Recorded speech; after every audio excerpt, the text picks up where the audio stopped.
Final update. My mother-in-law stood at mid-door with a stranger in a suit and said, "We are here to claim what your husband left U.S. Hand over the house." I stepped aside, letting my attorney walk past me, holding a lettered hat made her face go pale. That my late husband had written for me. When I brought the letter to Rebecca, she went quiet in a way that told me it mattered. She sent it to the handwriting analyst. His authentication came back within the week. Unambiguous match to Daniel's known handwriting, consistent with the period indicated by the date. The letter wasn't a legal document in the formal sense, but it was evidence. It was Daniel's voice, clear and present, saying exactly what he had intended. And combined with everything else we had built, it was, Rebecca told me, more than enough. Patricia filed an official claim on the property in late April, following through on the threat the new will represented. That was when I finally told my sister everything: the forged signature, the notary, Marcus' involvement, the letter. She drove from Pittsburgh that Friday and spent the weekend with me and Lily, and that somewhere in the middle of the night, I laughed at something she said and realized it was the first time I had laughed in months. I was ready. The morning Patricia arrived with her silver-haired attorney to formally present their claim, I had been awake since 5. I had made coffee. I had made Lily's lunch and walked her to the end of the driveway to meet the school bus. I had stood in the kitchen afterward and looked at the soft gray walls and the pictures of Lily at every age and the photo of Daniel and me at the coast on our 5th anniversary. And I had said out loud to nobody that this was our home and it was going to stay that way. Rebecca had arrived at 8:30.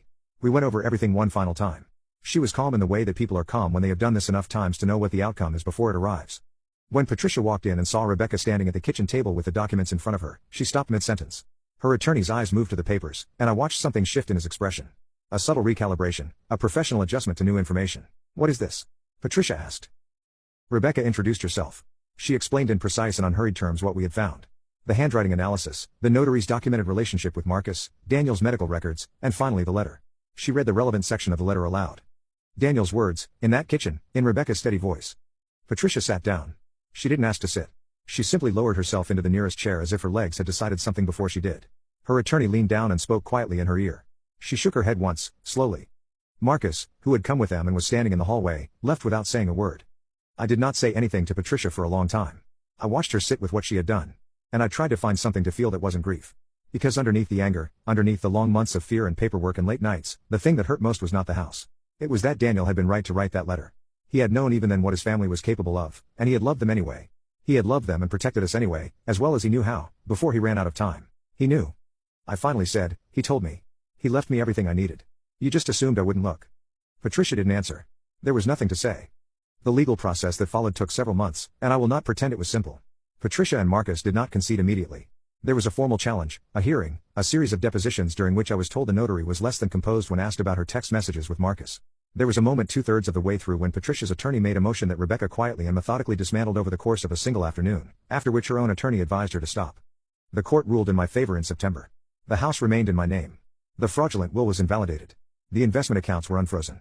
Daniel's actual intentions, as documented in both his original will and his handwritten letter, were honored. I was standing in the backyard when Rebecca called to tell me.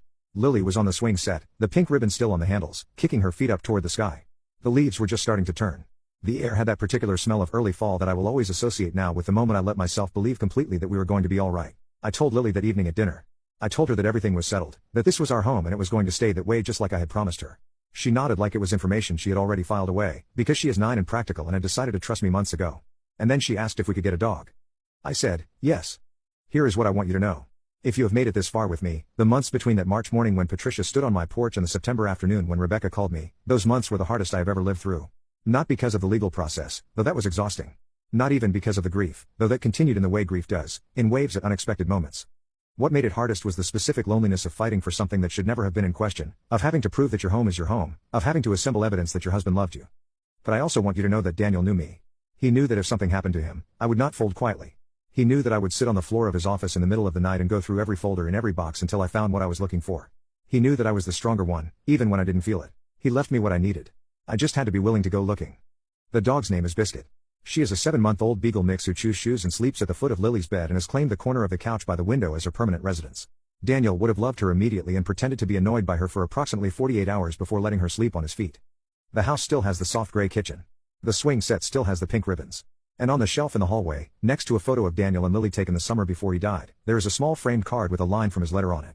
You always were the stronger one. I just never told you enough. I look at it every morning. Some days it makes me cry. Most days it makes me stand up a little straighter and walk into whatever the day has for me. This is our home. It always was. And now everyone knows.